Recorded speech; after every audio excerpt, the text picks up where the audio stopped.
경제신문 대신 읽어드리는 조찬클럽입니다. 오늘도 이데일리 김정남 기자 전화로 연결돼 있습니다. 기자님 나와 계시죠? 네, 안녕하세요. 네, 뉴욕 증시 상황부터 짚어보겠습니다. 네, 오늘 뉴욕 증시는 이번 주 소비자 물가지수 CPI를 대기하면서 혼조세를 띄었습니다. 네. 강세 재료를 찾고 있는 투자자들은 인플레이션 지표가 다소 누그러지기를 기대하고 있는데, 그런데 이번 주 CPI가 나오기 전에 이날 나온 뉴욕 연방준비제도의 기대 인플레이션은 기대와 달리 상승했습니다. 네.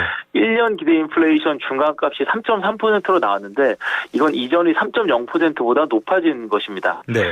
기대 인플레이션은 가계와 기업 등 경제 주체들이 지금 가지고 있는 현재 정보에서 바라보는 미래의 물가 예상을 조사한 겁니다.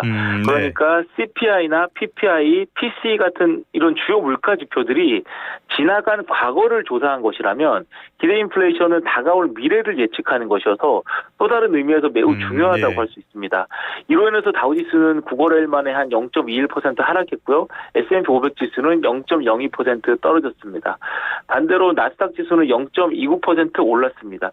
이 CPI를 앞두고 예기치 못한 기대 인플레이션 지표가 나오면서 시장의 눈치 보기가 좀 이어진 것으로 보입니다. 다시 물가에 대한 공포감이 생기는 건데 1분기 물가가 우려스러웠다 이런 발언도 나왔죠. 네, 필립 제퍼슨 미국 연준 부의장이 이날 클리브랜드 여는 행사에 나와서 올해 1분기 물가 지표에 대해서 다소 우려를 표했는데요. 그는 정책 금리를 제약적으로 유지해야 할 것 같다 이렇게 밝혔습니다. 네. 그는 또 우리가 인플레이션이 2% 목표로 돌아가고 있다는 추가적인 증거를 계속 찾고 있다면서 그것을 가질 때까지 정책 금리를 제약적인 영역에서 유지하는 게 적절하다고 생각한다고 말했습니다. 이 연준도 이 미국이 재정 확장이 지금 워낙 천문학적으로 이루어지고 있기 때문에 고금리가 장기화할 수 있다는 점을 잘 알고 있습니다. 현재 이 통화정책 목표치가 2.0%인데 과연 그 정도 수준까지 물가를 끌어내릴 수 있을지 반신반의하는 분위기가 연준뿐만 아니라 학계와 시장 일각에서도 아주 많이 나오고 있는데요. 일단 이번 주 CPI 지표에 대한 주목도는 더 커지게 됐습니다. 네, 이건 좀 상황을 지켜봐야 될 것 같습니다. 간밤에 좀 눈에 띄는 게 게임스톱 같은 이른바 밈 주식들 굉장히 많이 올랐어요. 네, 그렇습니다. 2021년에 미국 뉴욕 증시에서 공매도 세력에 맞선 개미들의 반란을 주도했던 개인 투자자가 이날 약 3년 만에 SNS에 다시 모습을 드러내면서 대표적인 밈주식이었던 비디오 게임 유통업체죠. 게임스탑의 주가가 하루 만에 74.4% 폭등했습니다. 당초에는 120% 가까이 오르기도 했는데요.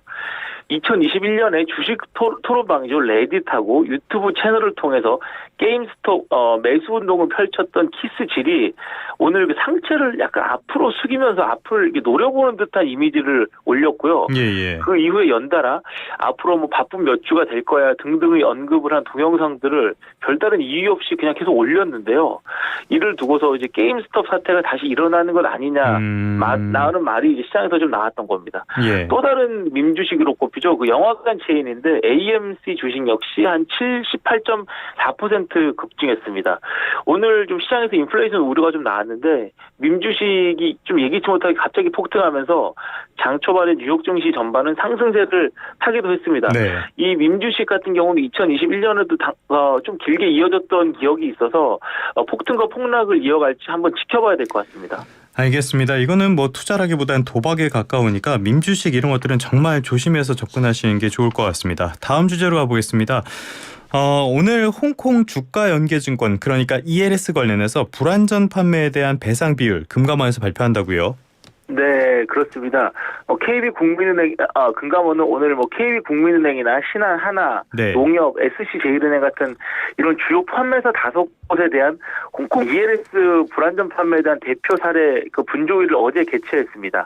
이 분조위라는 거는 금융 소비자가 금융기관을 상대로 제기하는 분쟁을 조정하는 기구입니다.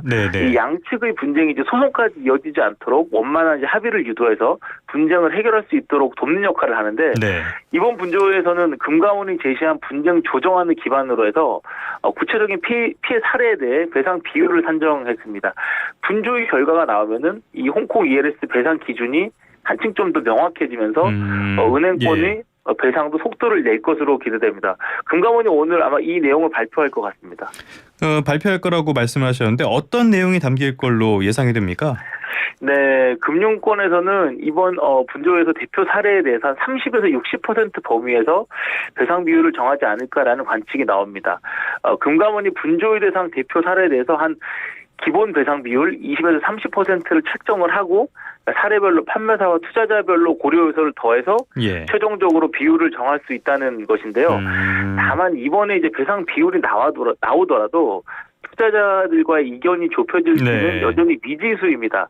일부 투자자들은 뭐 100% 완전 보상을 주장하는 분들도 있고요. 그래서 여전히 입장차가 좀 큰 상황이기 때문입니다. 예. 일부에서는 이미 뭐 집단 소송 움직임까지 감지가 되고 있는데 만약에 투자자들이 이번 조정을 받아들이지 않을 경우에는 분조회가 한 번 더 개최될 가능성도 배제할 수는 없을 것 같습니다.